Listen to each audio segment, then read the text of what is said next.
এটা আপনারা লক্ষ্য করেছেন কি যে বুমেরাঙের কিন্তু জিৎ কোনো প্রচারই করছে না, মানুষের তবু প্রচার করেছিল, চেঙ্গিজের তো হাই লেভেলে প্রচার হয়েছিল, বুমেরাঙের যেন প্রচারই করছে না, মানে কোনো ইন্টারভিউ নেই, কিছুই নেই। আর মাত্র কদিন বাকি আছে, 2 সপ্তাহ মতন বাকি আছে, কোনো ইন্টারভিউ নেই। আমার মনে হয় যে জিৎ বোধহয় এই ব্যাপারে আশাই ছেড়ে দিয়েছে বুমেরাং সিনেমাটা চলবে না, এটা বোধহয় বুঝেই গিয়েছে। নাকি এত ব্যস্ত, তার তো সমস্ত কিছু আগের থেকে ডেট ঠিক করা থাকে না, সেখানে সে যদি বেঙ্গল চ্যাপ্টার খাকি দা বেঙ্গল চ্যাপ্টার যদি শুটিং করেই থাকে, তবু সে তার একটা সিনেমা আছে, তার প্রোডাকশনের সিনেমা, সে একটু প্রচার করবে। কোথাও একটুকু প্রচার নেই, ভেবে দেখেছেন? একটুকু প্রচার নেই। অযোগ্যর জন্য তবু প্রসেনজিৎ, ঋতুপর্ণা অনেক ইন্টারভিউ দিচ্ছে, কিন্তু জিৎ কোনো ইন্টারভিউ দিচ্ছে না। কোথাও কোন ইউটিউবারকে দিয়েছে বা কোন ইসেতে ছাপা হয়েছে আমি জানি না, আমি তো অন্তত একটা ইন্টারভিউ দেখছি না, কোনো রকম কিছু প্রচার নেই। ভেবে দেখুন, একটা সিনেমা বেরোচ্ছে, যদি কোনো প্রচার না থাকে সিনেমাটা চলবে?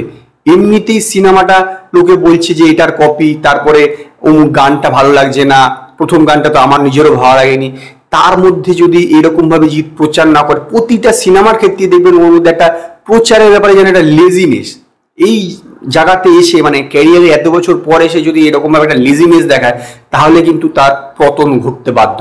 দেখবেন এই ব্যাপারে কিন্তু দেব বহু এগিয়ে, প্রচার কিন্তু সিনেমা দুর্দান্ত ভাবে করে থাকে দেব, এই ব্যাপারে কিন্তু মারাত্মক স্ট্র্যাটেজি। কিন্তু জিতের দেখবেন প্রচারের ব্যাপারে মারাত্মক অনিয়া, সর্বদাই যেন ইচ্ছাই নেই। এমনিতেই 15 দিন বা 1 মাস আগে ট্রেলার রিলিজ করে, গানটা রিলিজ করতে থাকে, কিন্তু এর আগে মানুষের তবু 2-1টা ইন্টারভিউ দিয়েছিল, এইবার যেন কোনো কিছুই দিতে চাইছে না, মানে কিছুই হচ্ছে না, কোথাও কোনো একটা ইন্টারভিউ নেই। এটা তো মানে আমার মনে হচ্ছে কিন্তু এবার বুমেরাং সিনেমাটা মানুষের চেয়ে বড় না ডিজাস্টার হয়ে যায়।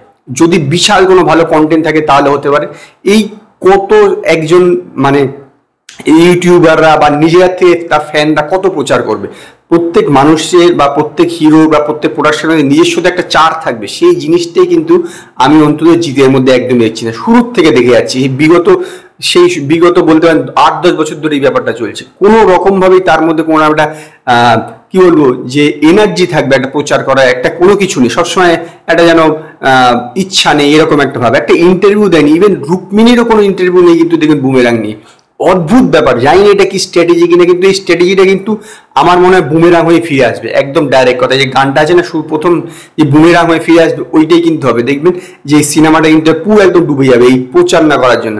লোকে জানতেই পারবে না যে এই একটা সিনেমা বেরিয়েছে। এমনিতেই কমার্শিয়াল সিনেমা চলে না, তার মধ্যে যদি এইরকম ভাবে করতে থাকে তাহলে আর কি হবে? আমার মনে হয় এটা অত্যন্ত ভুল স্ট্র্যাটেজি হয়ে যাচ্ছে কিন্তু জিতের, এই যে প্রচার না করার প্রবণতা।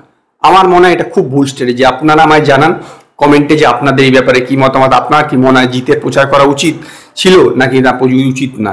তো যাই হোক, আজকে এই পর্যন্ত। যদি আপনাদের ভিডিওটি পছন্দ হয়, ভিডিওটিকে লাইক করুন, কমেন্ট করুন, শেয়ার করুন, আর নতুন নতুন আপডেটের জন্য আমার চ্যানেলকে সাবস্ক্রাইব করুন।